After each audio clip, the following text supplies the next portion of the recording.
President George H.W. Bush. Disability Rights Leadership Series, 1999-2000. A project of Disability Rights Education and Defense Fund, DREDF, with Access Video, University of San Francisco. So why did you personally decide to support the ADA? Well, I supported the ADA because I think it was the fair and right thing to do. I think there are a lot of people who, if given access to the workplace, for example, can achieve things. But if they're denied that, they won't have a shot at the American dream. And it seemed to me that legislation was needed that provided as much fairness, as much access as possible. And the bottom line was, I felt that a lot of people with disabilities could be wonderfully productive citizens if some of the laws were changed. And so it was an easy call for me. And besides that, I had a wonderful team who had deep convictions on this subject. And the result was the ADA. Not everyone in the cabinet was equally enthusiastic. Is that a true statement? Well, I don't know. I've heard some people speculating on that, but I don't think so. I mean, you had Dick Thornburg, who was in the cabinet. You had Boyden Gray, who was my general counsel and was extraordinarily out front on it. Mike DeLand was in the White House, not a member of the cabinet, but a man with disabilities himself, and he was such an inspiration to the rest of the cabinet. I don't recall any divisions about it, but I would single out the three that I mentioned right in the top echelons of my administration who kept pushing.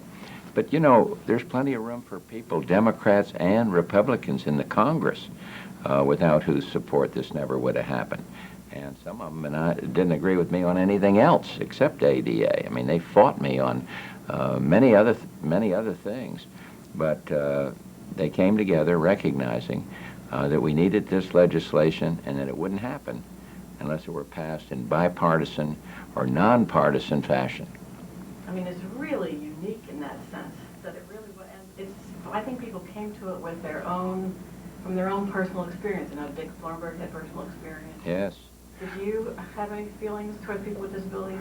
Well, I think so. I mean, of course, I'd known Justin Dart over the years, Evan Kemp over the years. These were leaders. These were leaders in the disabled community, and they were an inspiration to me before ADA took place. Lex Frieden here in Houston, Texas, where we're doing this. There's so many I could cite that inspired me in a personal way. But those are three that I'm happy to single out. Along with Mike DeLand. I'll go back to Mike, too, because he was at my side. He was right there in the White House, urging that we do the fair and right thing. And I also heard from Dick Thornburg very strongly that Lee Atwater was a big supporter of the ADA. I think Lee was. Lee was thought of as a tough, gut-fighting, bare-knuckles politician. But this demonstrated a breadth and a kindness and a compassionate side that I'm glad Thornburg called to your attention. Our Attorney General, Dick Thornburg, called to your attention. Was there ever a time that you thought it wouldn't pass? Yes. I can't remember the exact chronology of it, but there were some people that worried about the costs, the expenses that would be put to bear on a lot of small businesses, for example, and some of the concerns were legitimate. But I don't remember thinking ever that we're not going to get this done. I think those who were inspired and wanting to see it happen had confidence that it would come together. But it wasn't easy. And again, I go back to those that helped shape the legislation. And Boyden Gray comes to mind as one who just tenaciously hung in there. He had plenty of other responsibilities as the general counsel to the president, but he was determined. He truly was. He was, I know it. He was not going to give it up. I mean, it's just absolutely fascinating. So, small business was against it.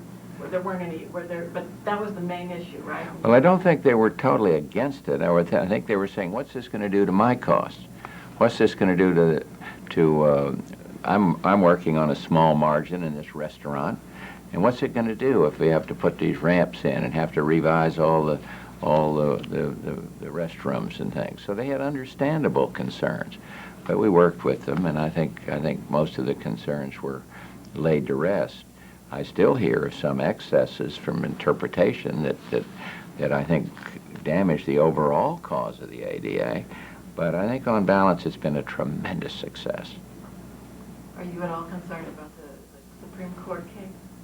Well, I'm not familiar with the case, so I can't give you a good answer there. And in the whole process, actually, we've gone around making grown men cry. Pretty much, you don't have to cry, but the question that everyone sort of gets personal about is, what was your proudest moment in the process?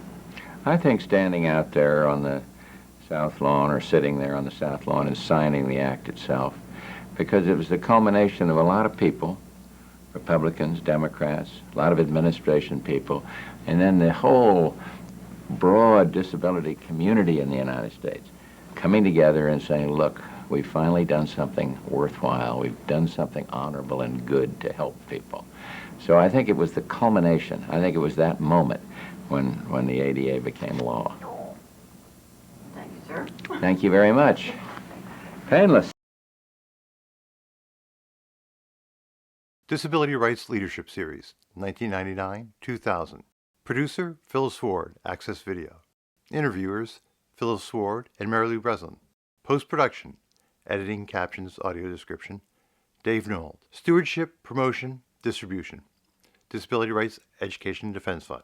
Mary Lou Breslin, Susan Henderson. Special thanks goes to both the sung and the unsung heroes who worked tirelessly to make the Americans with Disabilities Act a reality. The Disability Rights Leadership Series owes a debt of gratitude to the individuals who agreed to be interviewed and without whose passion and dedication the ADA would not have become law. The series would not have come about without the vision of Pat Wright, longtime Director of Governmental Affairs for DREDF, and Arlene Mayerson, DREDF's directing attorney, who conceptualized the series and the interview themes. Thanks goes to the University of San Francisco for sponsoring the project that included the Disability Rights Leadership Series, and the Bancroft Library, University of California, Berkeley, for accepting an archival copy of the unedited interviews and providing a safe and permanent home for the collection. The series would not have been possible without funding from the National Institute on Disability, Independent Living, and Rehabilitation Research. A list of the interviewees and links to their interviews can be found at dredf.org. 2015.